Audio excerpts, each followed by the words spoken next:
Hello students, good morning. हम लोग पढ़ रहे थे क्लास 10 का बायो का फर्स्ट चैप्टर जिसका नाम था जैव प्रक्रम। और इसके पिछले वाली वीडियो में हमने पेज नंबर वाइज सारा क्वेश्चन पढ़ा था और समझा था। और पेज नंबर 122 में मात्र एक प्रश्न बचा हुआ था जो हम कल के वीडियो में बोले थे कि इसके आगे वाले वीडियो में बताएंगे। तो आज हम आप लोगों को उसी पेज नंबर का जो बचा हुआ क्वेश्चन है 5 नंबर, तो आइए आप देखिए कि 5 नंबर क्वेश्चन क्या है। पादप में भोजन का स्थानांतरण कैसे होता है। स्थानांतरण का मतलब होता है तबादला या वहन, माने एक स्थान से दूसरे स्थान तक जाने की प्रक्रिया को क्या कहते हैं? स्थानांतरण कहते हैं। तो आखिर यह प्रक्रिया पौधों में किस प्रकार होती है। मान लेते हैं पौधों में भी भोजन बनता है, तो जब वह भोजन बन गया है तो भोजन पौधों के बाकी हिस्सों में कैसे पहुंचता है या किस कोशिकाओं के द्वारा पहुंचता है, आइए हम उसके बारे में जानते हैं। तो पादप में भोजन का स्थानांतरण, फ्लोएम कोशिकाएं। पादप में वहन तंत्र के 2 घटक हैं जिसके बारे में हमने आप लोग को कल के वीडियो में बताया था कि पादप में वहन तंत्र के मुख्य 2 घटक हैं। पहला घटक था जाइलम तथा दूसरा था फ्लोएम। और हमने वहां यह भी बताया था कि जाइलम का कार्य क्या है और फ्लोएम का कार्य क्या है। जाइलम का कार्य होता है कि पौधों में मिट्टी से जल एवं खनिज लवण को अवशोषित करके पौधों के पूरे हिस्सों में पहुंचाना। और फ्लोएम का काम है कि पत्तियों से भोजन को अवशोषित करके या इकट्ठा करके पौधों के विभिन्न अंगों तक पहुंचाने का काम कौन करता है? फ्लोएम। तो वही क्वेश्चन है कि पादप में भोजन का स्थानांतरण फ्लोएम कोशिकाओं के द्वारा होता है। अब जब फ्लोएम कोशिकाओं के द्वारा होता है तो क्योंकि फ्लोएम कोशिकाओं में ही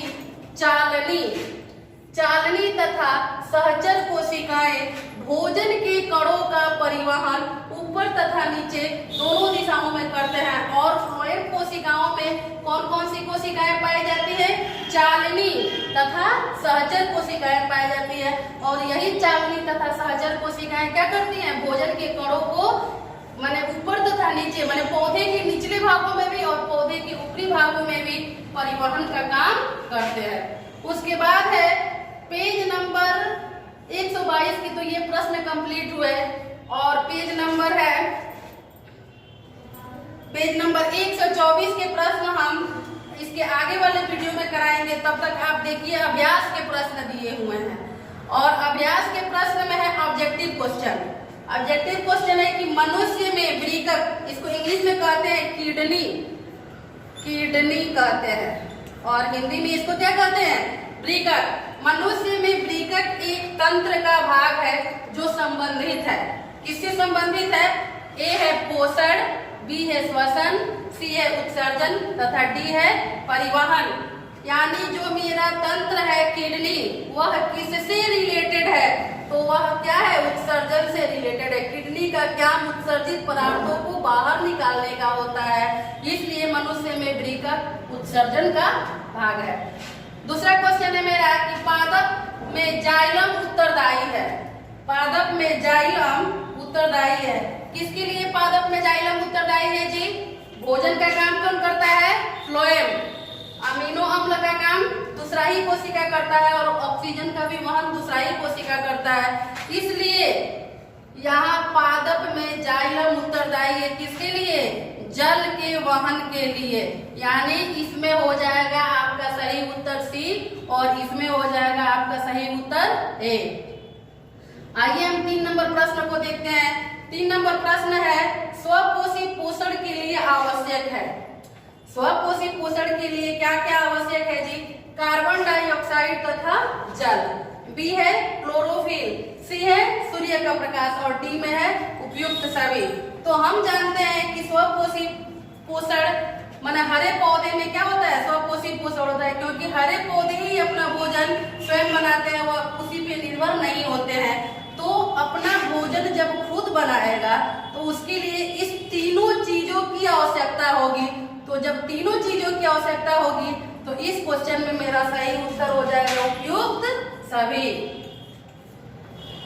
और नेक्स्ट क्वेश्चन है 4 नंबर कि पायरुवेट के विखंडन से यह कार्बन डाइऑक्साइड जल तथा ऊर्जा देता है और यह क्रिया होती है, कहाँ होती है यह क्रिया? कोशिका द्रव्य, माइटोकॉन्ड्रिया, हरित लवक और केंद्रक। तो जब पायरुवेट का विखंडन होगा और कार्बन डाइऑक्साइड जल तथा ऊर्जा जब मिलेगा तो यह क्रिया होती है माइटोकॉन्ड्रिया में, यानी इस क्वेश्चन का ऑप्शन नंबर बी सही है। तो आप लोग इस क्वेश्चन को अपने कॉपी में नोट कर लीजिएगा।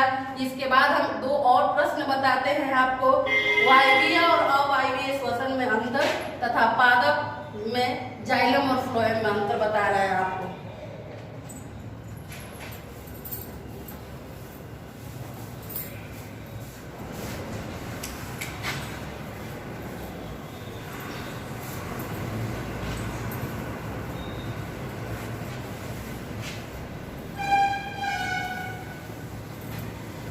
अभ्यास के ही प्रश्न है, उसमें प्रश्न एक ही कर दीजिए।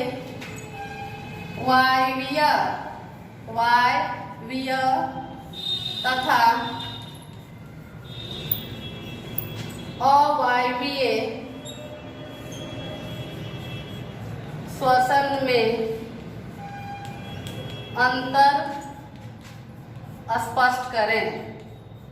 वायवीय तथा अवायवीय श्वसन में अंतर स्पष्ट करें। और कुछ जीवों के नाम भी लिखिए और करें, और कुछ जीवों के नाम लिखें, कुछ जीवों के नाम लिखें, कुछ जीवों के नाम लिखें जिसमें अवायवीय श्वसन होता है, अवायवीय श्वसन होता है। आइए हम जानते हैं कि किन किन जीवों में अवायवीय श्वसन होता है।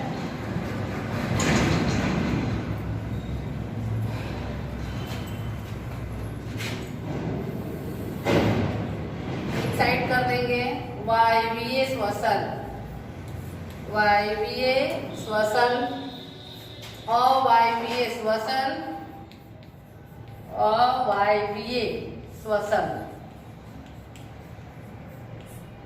अवायवीय श्वसन।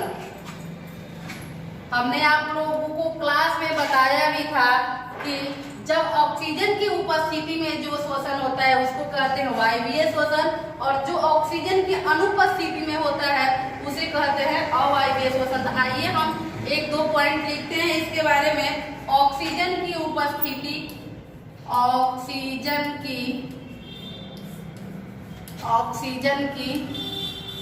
उपस्थिति, ऑक्सीजन की उपस्थिति में होता है। इसमें क्या लेंगे? ऑक्सीजन की अनुपस्थिति में होता है, ऑक्सीजन की अनुपस्थिति में होता है, ऑक्सीजन की अनुपस्थिति में होता है। आइए बी देखते हैं। बी नंबर क्या है? बी नंबर है ग्लूकोज का पूर्ण ऑक्सीकरण होता है। ग्लूकोज का पूर्ण ऑक्सीकरण होता है, पूर्ण ऑक्सीकरण होता है। जब इसमें पूर्ण होगा तो उसमें क्या होगा? इसमें अपूर्ण होगा। ग्लूकोज का अपूर्ण ऑक्सीकरण होता है, अपूर्ण ऑक्सीकरण होता है। सी नंबर देखते हैं। सी, इसमें अधिक मात्रा में ऊर्जा का उत्पादन होता है। इसमें अधिक मात्रा में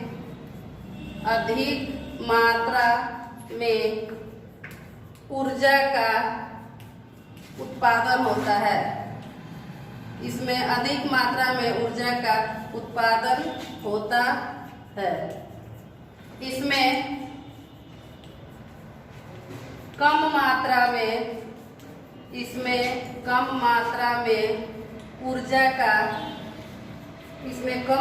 में ऊर्जा का उत्पादन होता है।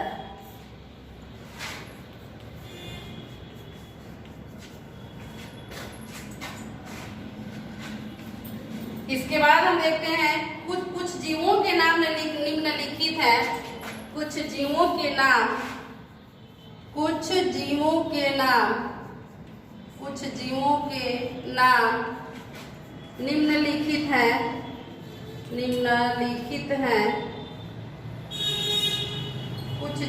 नाम निम्नलिखित हैं, जिसमें अवायवीय श्वसन होता है।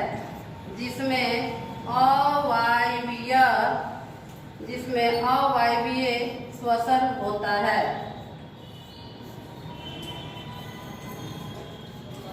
अब देखिए उस जीवों के हम नाम लिखते हैं। ए है फीता कृमि, गोल कृमि, ए है फीता कृमि। बी है गोल कृमि,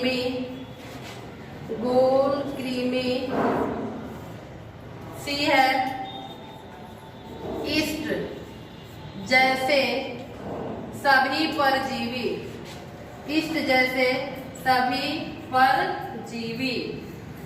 तो ये था मेरा वायवीय तथा अवायवीय श्वसन में अंतर। और एक क्वेश्चन हम लोग देखते हैं जाइलम तथा फ्लोएम में अंतर।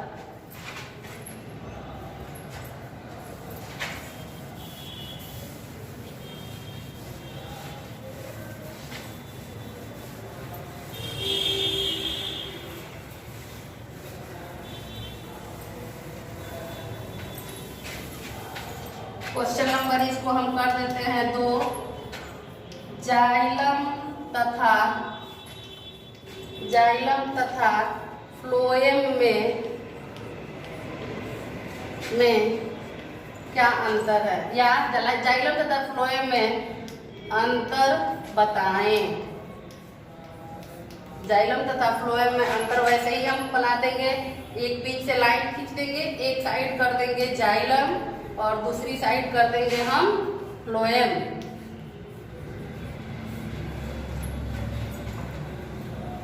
जाइलम का कार्य है, जाइलम जड़ से खनिज लवण को अवशोषित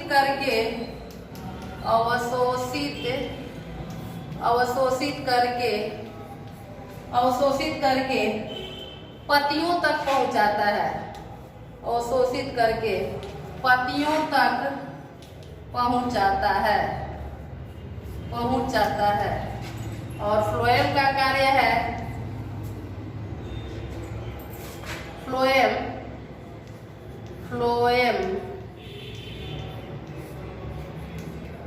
पत्तियों से भोजन को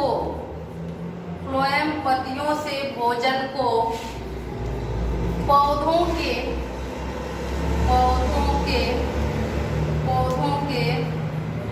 विभिन्न भागों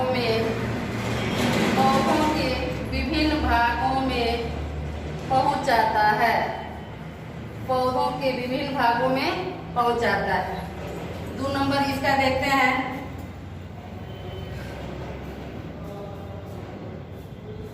जल तथा घुले लवण को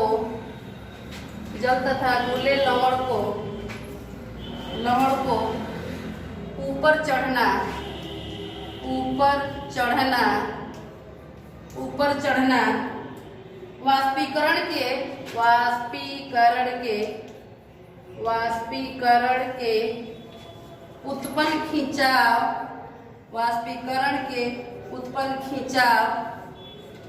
वाष्पीकरण के उत्पन्न खिंचाव के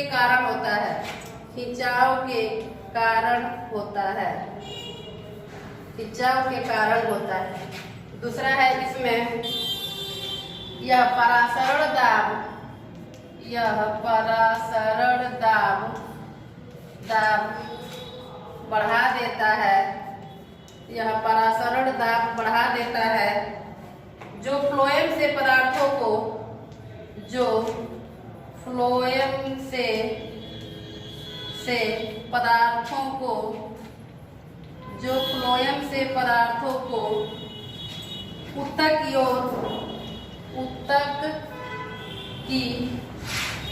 ओर भेजता है, ऊतक की ओर भेजता है। तीसरा है इसका, इसमें ऊर्जा खर्च नहीं होती है, इसमें ऊर्जा खर्च नहीं होती है, इसमें ऊर्जा खर्च नहीं होती है। 3 नंबर है, इसमें ऊर्जा की आवश्यकता होती है, इसमें ऊर्जा की अधिक आवश्यकता होती है, इसमें ऊर्जा की अधिक आवश्यकता, इसमें ऊर्जा की अधिक आवश्यकता होती है। तो यही था मेरा आज का प्रश्न, जाइलम और फ्लोएम में उत्तर, वायवीय तथा अवायवीय श्वसन में अंतर। इसके बाद हम आप लोगों को इसके आगे पढ़ाएंगे अगले वीडियो में। तब तक के लिए आप लोग घर पे रहिए, सुरक्षित रहिए। धन्यवाद।